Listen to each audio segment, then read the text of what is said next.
Halo, selamat siang semua teman-teman. Salam sejahtera untuk kita semua.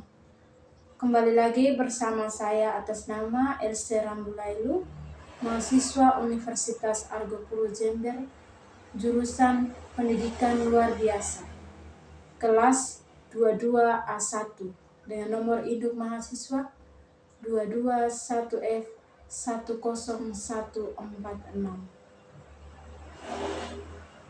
Nomor absen 49.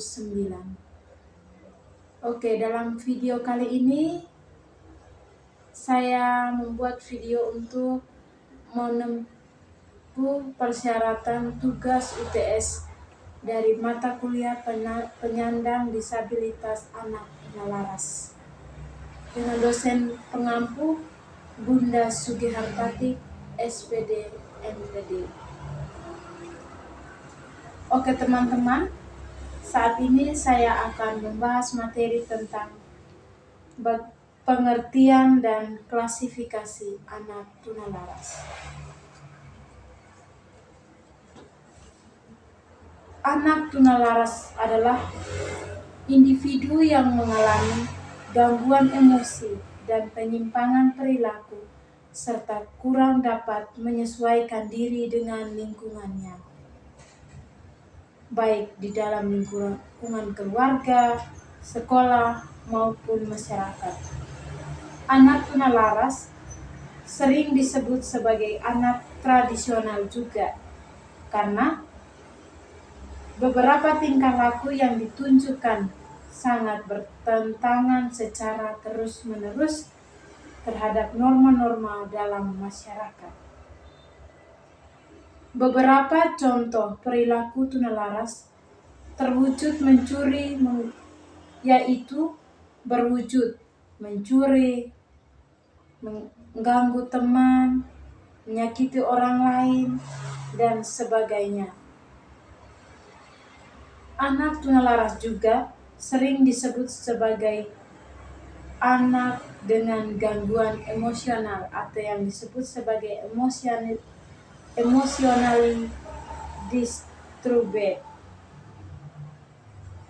Anak dengan kekacauan psikologis atau yang disebut sebagai psychologically disorder, atau anak dengan hambatan emosional yang disebut sebagai emotionally handicapped,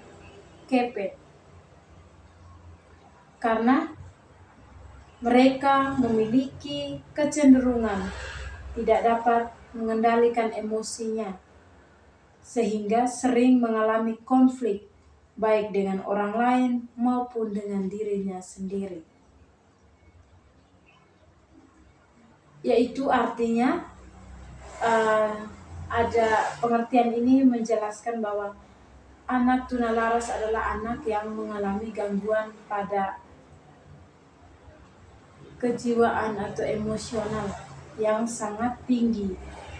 Mereka sering melakukan hal-hal yang tidak mereka mengerti, tetapi itu menyebabkan orang lain menderita. Misalkan bisa memukul orang lain, bisa berbuat sesuatu yang tidak bisa dijangkau oleh orang lain, bisa membahayakan orang lain, ataupun bisa membahayakan diri sendiri. Mereka berbuat sesuatu tanpa memikirkan apa yang menjadi penyebabnya nanti atau apa yang akan terjadi ketika mereka berbuat. Sementara itu, Halahan DKK 2019 halaman 266 mengemukakan bahwa anak dengan tunalaras adalah who his behavior that goes to an extreme, a problem that is chronic, and the behavior that is unacceptable because of social or cultural expectation. Artinya, individu dengan tunalaras adalah individu atau anak yang memiliki tingkah laku yang ekstrim, kronis, dan perilaku yang tidak diterima oleh norma sosial dan budaya. Dengan demikian, seseorang dengan gangguan tunalaras memiliki perilaku yang sangat tidak dapat diterima oleh masyarakat luas, bukan sekedar bertingkah agresif atau emosional sesaat saja. Jadi maksudnya ini adalah anak dengan hambatan mengalami tunalaras, berarti mereka yang mempunyai gangguan emosional bukan hanya yang terjadi sesaat saja, tetapi juga yang sering dan terus menerus dilakukan oleh anak, kayak sepertinya sudah terkonsep di pikirannya mereka masing-masing. Mereka melakukan atau anak tersebut melakukan sesuatu yang tidak bisa dijangkau oleh orang lain, bisa menyebabkan dirinya sendiri berbahaya dan juga bisa menyebabkan orang lain berbahaya, sehingga anak ini disebut sebagai anak tunalaras, yaitu yang mengalami gangguan jiwa yang tidak terjadi hanya sebentar saja, tetapi itu akan terjadi terus-menerus. Lebih spesifik lagi, Bauer dalam Delphi 2006 bab 78 menyatakan bahwa seseorang anak dikatakan memiliki hambatan emosional atau tunalaras apabila menunjukkan satu atau lebih dari 5 komponen berikut. Antara lain yaitu yang pertama, anak tidak mampu belajar bukan disebabkan karena faktor intelektualnya, penginderaan, atau kesehatannya. Yang kedua, ketidakmampuan anak menjalin hubungan yang menyenangkan dengan teman dan guru atau orang lain. Yang ketiga, bertingkah laku yang tidak pantas pada keadaan normal. Yang keempat, perasaan tertekan atau tidak bahagia terus-menerus. Yang kelima, cenderung menunjukkan gejala-gejala fisik seperti takut pada masalah-masalah sekolah. Maka dari pernyataan ini dapat disimpulkan bahwa anak dengan hambatan tunalaras adalah individu dengan gangguan emosional atau kekacauan psikologis lainnya, sehingga menyebabkan ia selalu berperilaku di luar norma sosial dan budaya secara ekstrim dan kronis dan secara berkelanjutan, sehingga kesulitan beradaptasi dengan lingkungannya. Ya, dapat kita simpulkan seperti yang saya sudah jelaskan tadi, bahwa anak yang dengan hambatan tunalaras itu adalah anak yang mengalami gangguan pada emosional yang terus-menerus berkelanjutan atau yang terus-menerus dilakukan, sehingga anak dengan hambatan tunalaras sulit atau kesulitan untuk beradaptasi dengan lingkungan lainnya, baik di rumah, keluarga, masyarakat, sekolah, maupun di mana saja anak tersebut ada. Oke teman-teman, pengertian dari tunalaras itu saya sudah jelaskan tadi. Sekarang kita akan masuk pada ciri-ciri anak tunalaras atau ciri-ciri anak dengan hambatan tunalaras. Ada beberapa banyak hal yang dapat menceritakan seseorang anak dianggap sebagai tunalaras. Secara sederhana, kita ketahui bahwa anak tunalaras dapat diklasifikasikan menjadi 4 kategori. Antara lain yaitu yang pertama, anak mengalami gangguan perilaku.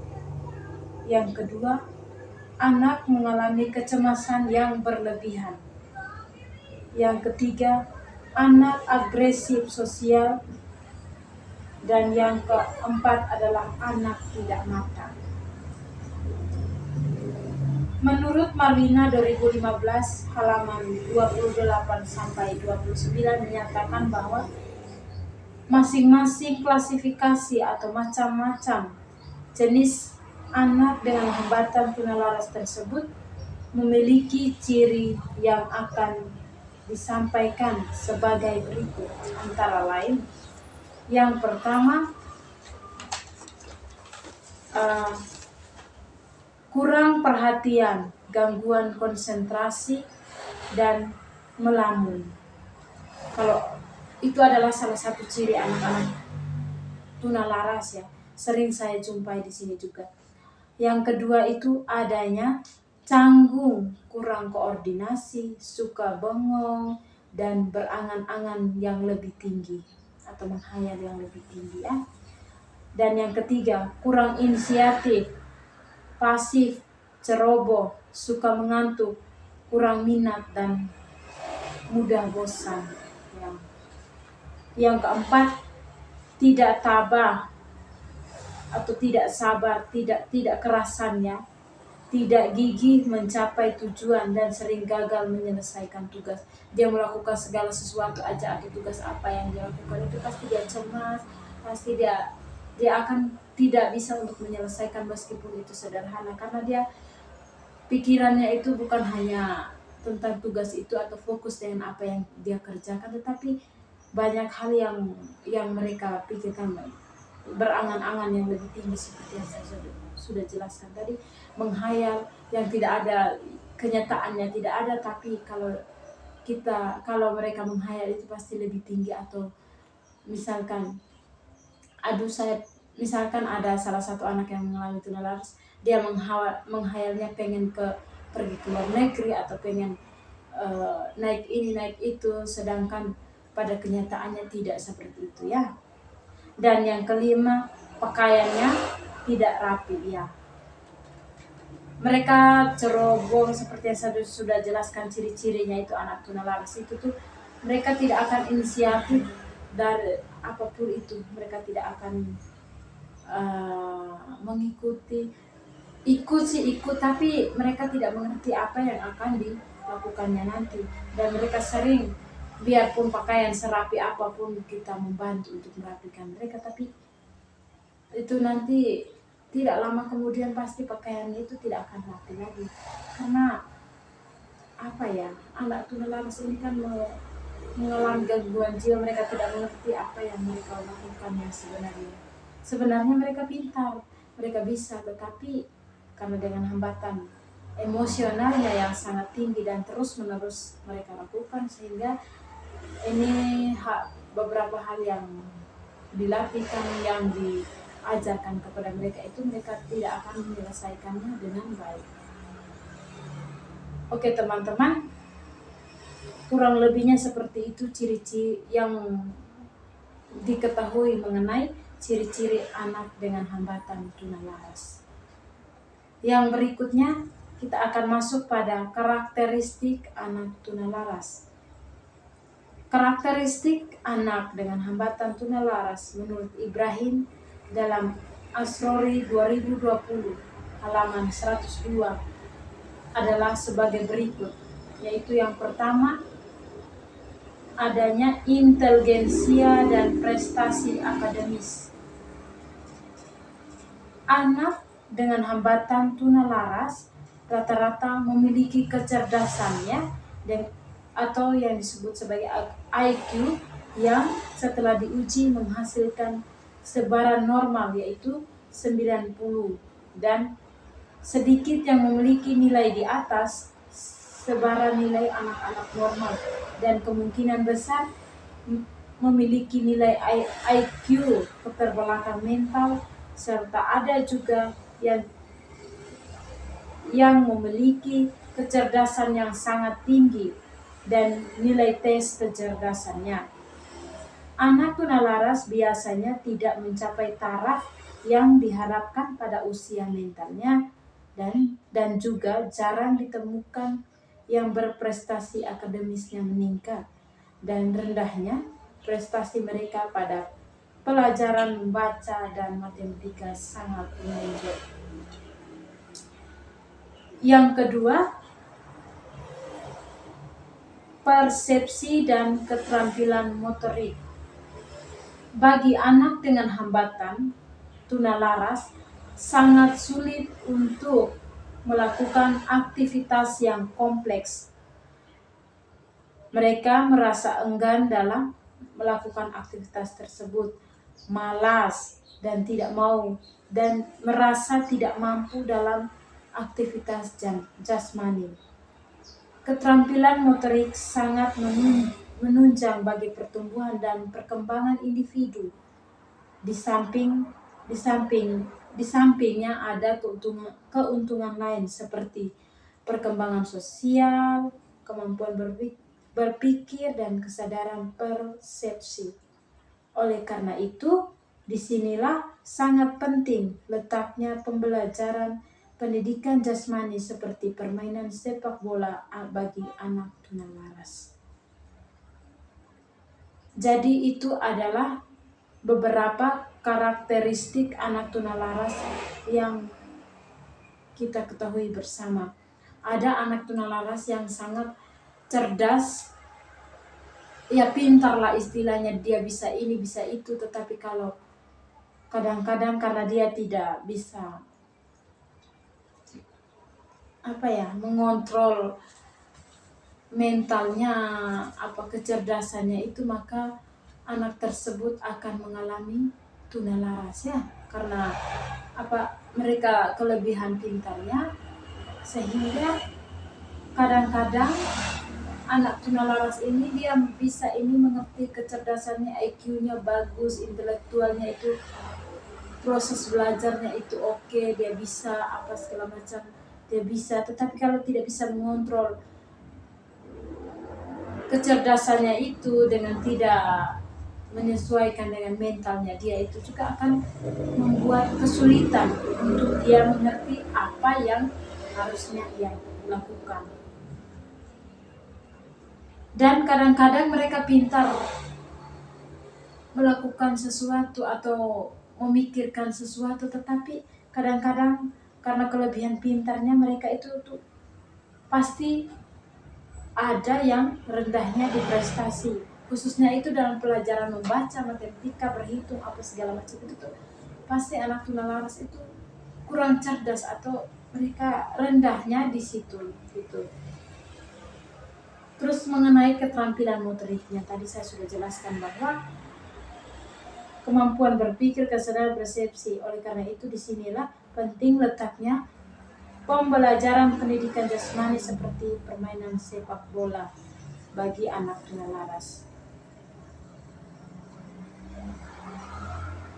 Maksudnya dalam keterampilan motorik, misalkan motorik halus, ada motorik kasar sama motorik halus kan. Bagi anak tunalaras, karena mereka malas itu, jadi mereka tidak akan melakukan yang namanya motorik halus, karena ciri-cirinya mereka tadi kita sudah jelaskan di atas tadi. Mereka mempunyai ciri-ciri yang sangat menonjol, yaitu malas, mengantuk, dan tidak mau menyelesaikan pekerjaan yang diberikan itu tidak akan selesai, dan mereka tidak akan kerja sampai selesai gitu. Maksudnya tidak selesaikan tugas secara baik itu. Makanya yang namanya keterampilan itu baik halus maupun halus yang sangat itu membuat anak-anak itu kayaknya juga karena bosan segala macam, itu tuh tidak akan bisa mereka lakukan dan tidak mampu mereka lakukan. Tetapi kalau untuk keterampilan motorik kasar, mungkin lari-lari atau main bola, lompat-lompat, itu pasti anak tunalaras mau, karena itu gerak ya. Makanya untuk membantu mereka, untuk membantu proses perkembangan motorik mereka, mungkin kita ajak mereka itu melakukan motorik kasar dulu, mereka senang dulu, setelah itu kita pelan-pelan mengajak mereka untuk melakukan keterampilan motorik halus. Oke teman-teman, jadi itu adalah karakteristik dari anak tunalaras yang sudah saya jelaskan tadi. Sekarang kita akan memasuki bagaimana klasifikasi anak tunalaras. Selain berdasarkan ciri atau karakteristik yang kita sudah jelaskan di atas tadi, klasifikasi anak dengan hambatan disabilitas tunalaras menurut Santoso merupakan penggolongan anak tunalaras dapat ditinjau dari segi gangguan atau hambatan dan kualifikasi berat ringannya kenakalan dengan penjelasannya sebagai berikut. Menurut jenis gangguan atau hambatan, anak disabilitas tunalaras dapat diklasifikasikan sebagai berikut, yaitu yang pertama yaitu gangguan emosi, di mana anak tunalaras yang mengalami hambatan atau gangguan emosi terwujud dalam 3 jenis perbuatan, yaitu yang pertama senang, sedih, lambat, cepat, marah, dan refleks tertekan. Secara umum, emosinya menunjukkan sedih, cepat tersinggung atau marah, rasa tertekan, dan merasa cemas. Yang kedua, gangguan sosial. Anak ini mengalami gangguan sosial atau merasa kurang senang menghadapi pergaulan. Anak disabilitas tunalaras, mereka tidak dapat menyesuaikan diri dengan tuntutan hidup bergaul. Gejala-gejala perbuatan itu adalah seperti sikap bermusuhan, agresif, bercakap kasar, menyakiti hati orang lain, berkelahi, merusak milik orang lain, dan lain sebagainya. Perbuatan mereka ini terutama sangat mengganggu ketentraman dan juga kebahagiaan orang lain. Jadi itu ya teman-teman, klasifikasi anak tunalaras ini saya sudah jelaskan dari awal. Mereka adalah anak yang mengalami gangguan emosional yang tidak bisa mereka kontrol. Mereka bisa berbuat sesuatu, bisa melakukan ini, bisa melakukan itu, tetapi mereka tidak tahu apa yang akan terjadinya nanti. Dan mereka seringkali yang mereka lakukan itu bisa menyakiti orang lain, mengganggu orang lain, membuat orang lain sakit hati, apa segala macam. Itu adalah klasifikasi dari anak tunalaras. Yang berikutnya kita akan masuk pada ciri yang pertama, yaitu dari klasifikasi tadi ada beberapa ciri. Ciri yang pertama itu ciri gangguan perilaku. Ciri gangguan perilaku bagi anak tunalaras adalah sebagai berikut. Yang pertama, anak tunalaras suka berkelahi, memukul, dan menyerang. Yang kedua, pemarah. Yang ketiga, tidak mau mengikuti peraturan. Yang keempat, merusak milik orang lain maupun miliknya sendiri. Yang kelima, tidak sopan, kurang ajar, dan kasar.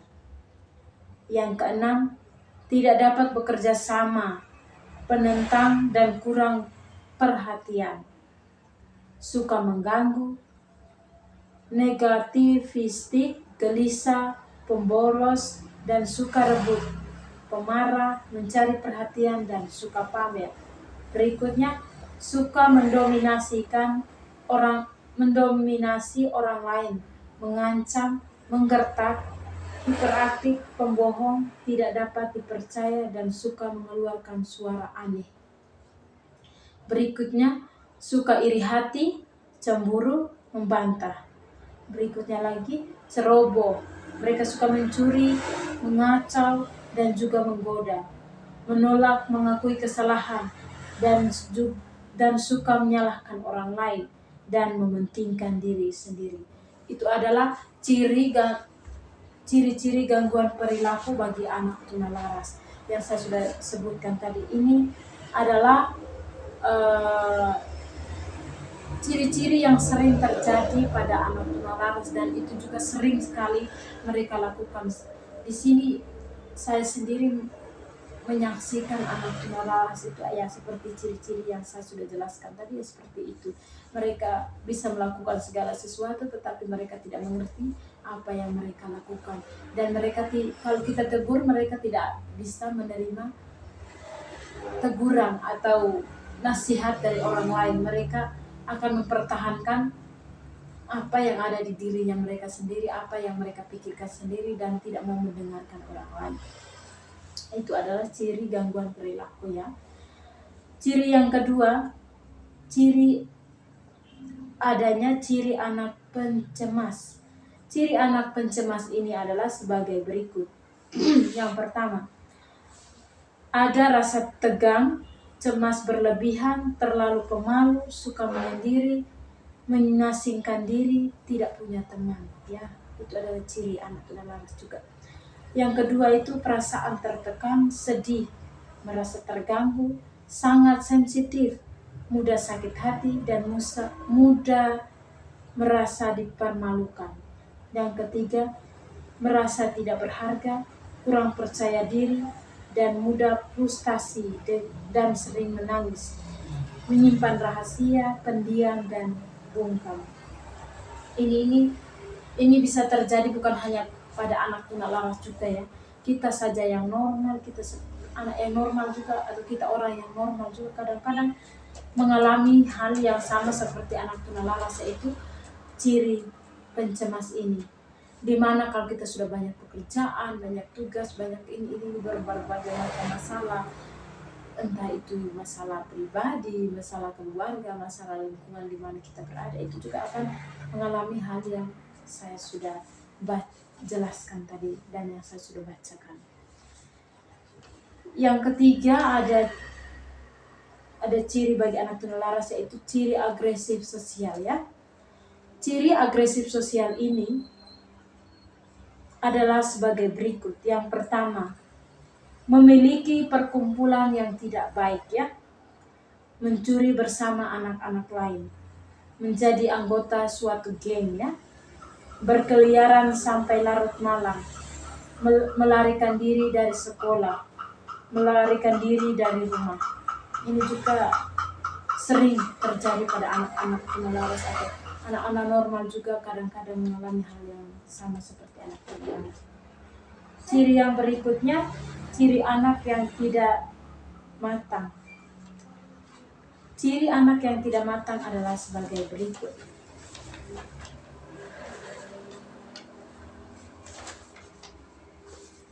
Ciri anak yang tidak matang ini maksudnya mereka yang tidak berpikir secara matang. Maksudnya, saya nanti akan jadi apa kalau saya besar ini, saya akan berbuat apa yang saya lakukan untuk masa depan saya. Mereka tidak akan berpikir ke sana. Mereka hanya memikirkan apa yang akan mereka lakukan atau apa yang mereka buat itu tanpa memikirkan apa yang akan terjadinya nanti. Itu tuh bagi anak tunalaras itu tuh yang namanya ciri yang tidak matang ini nih, mereka kadang-kadang, yaitu ciri yang sering terjadi. Mereka tidak akan memikirkan apa yang mereka lakukan pada masa depannya. Oke teman-teman, jadi itu adalah ciri-ciri anak.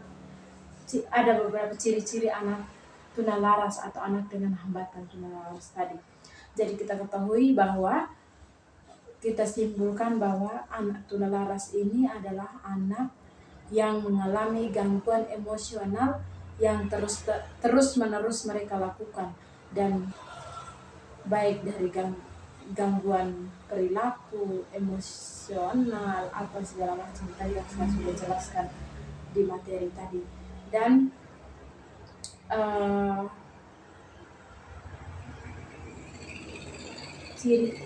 dapat disimpulkan bahwa anak tunalaras ini adalah anak yang berperilaku yang tidak baik.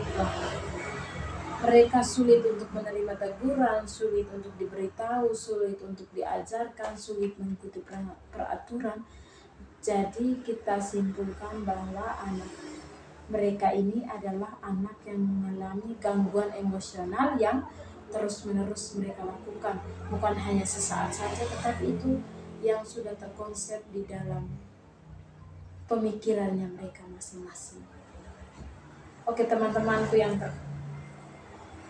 teman-temanku semuanya, teman-teman sekalian, materi saya sampai di sini dulu.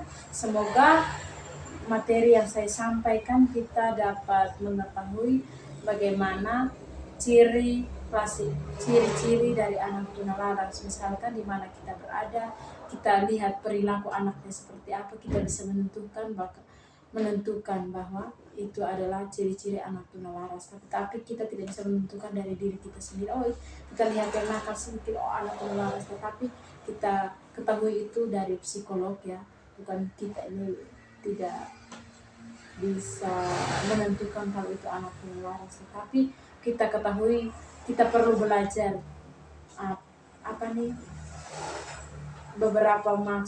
beberapa ciri dari anak tunalaras, penyebabnya seperti apa, terus pengertiannya apa. Semoga materi hari ini dapat bermanfaat untuk kita semuanya, untuk kita belajar bersama mengetahui anak-anak yang ada di sekeliling kita. Oke, terima kasih banyak teman-teman. Sekian dari penyampaian materi saya pada siang hari ini. Selamat siang dan terima kasih semua. Salam sejahtera untuk kita semua.